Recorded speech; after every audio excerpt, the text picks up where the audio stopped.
CAA নিয়ে রানাঘাট লোকসভা তৃণমূল প্রার্থী মুকুটমণি অধিকারীর বক্তব্যকে প্রশংসা করলেন শান্তনু ঠাকুর। বললেন, সিএএ আন্দোলনের ভাগীদারি মুকুটমণি অধিকারী, সেটাকে অস্বীকার করে কি করে?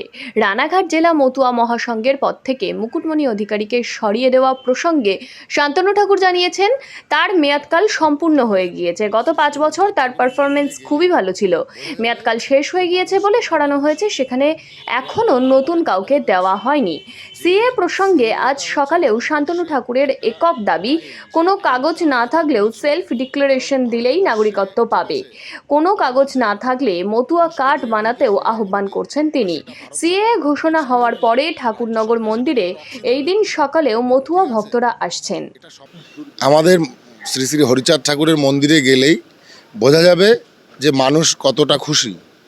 এবং আমি বারবার একটা কথা বলছি যে সিএটা হচ্ছে ভারতবর্ষের একটা আইন, যে আইনটা আনা জরুরি ছিল।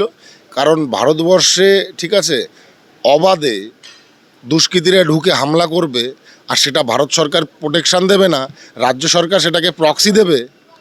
ঠিক আছে, এটা সম্পূর্ণ ঠিক আছে সেন্ট্রাল গভর্নমেন্টের ইস্যু।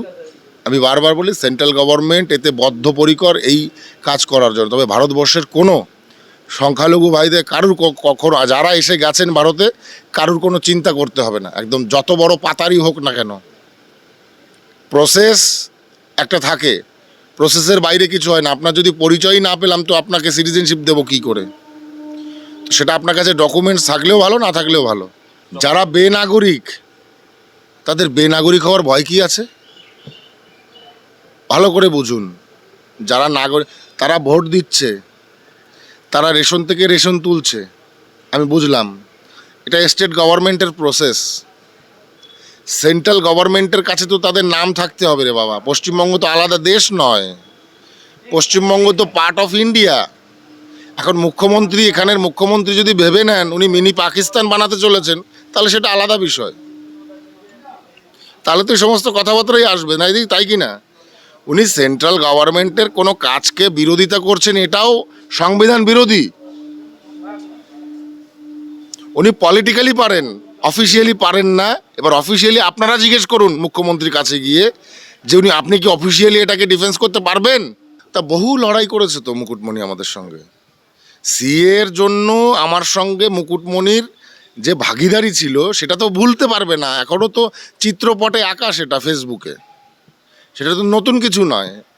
তাহলে মতুয়াদের বিরোধিতা করবে কেন? ও যে কারণে গেছে, আমি ব্যক্তিগত ইস্যুতে যাব না।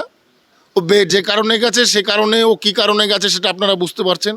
আমি ব্যক্তিগত ইস্যুতে যাব না, কিন্তু সমষ্টিগত ইস্যুতে মুকুটমণি অধিকারী কি করে ডিনাই করবেন? কারণ সে তো আমার লড়াইয়ের একজন সঙ্গী ছিল। আমি তো বলে দিয়েছি, গ্যারান্টি দিয়ে বলছি আবারও, কোনো ডকুমেন্টস আমার মতুয়া ভাই বোনেদের লাগবে না।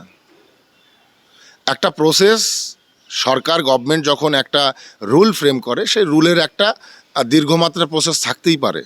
তার মানে এই নয় যে সেখানে ম্যান্ডেটরি যে আমাকে ডকুমেন্টস দিতেই হবে। আমি বলে দিচ্ছি সরকারের প্রতিনিধি হিসেবে, মন্ত্রী হিসেবে কেন্দ্র সরকারের, কারোর কোনো যদি ডকুমেন্টস না থাকে সেলফ ডিক্লিয়ারেশন দেবেন আপনারা।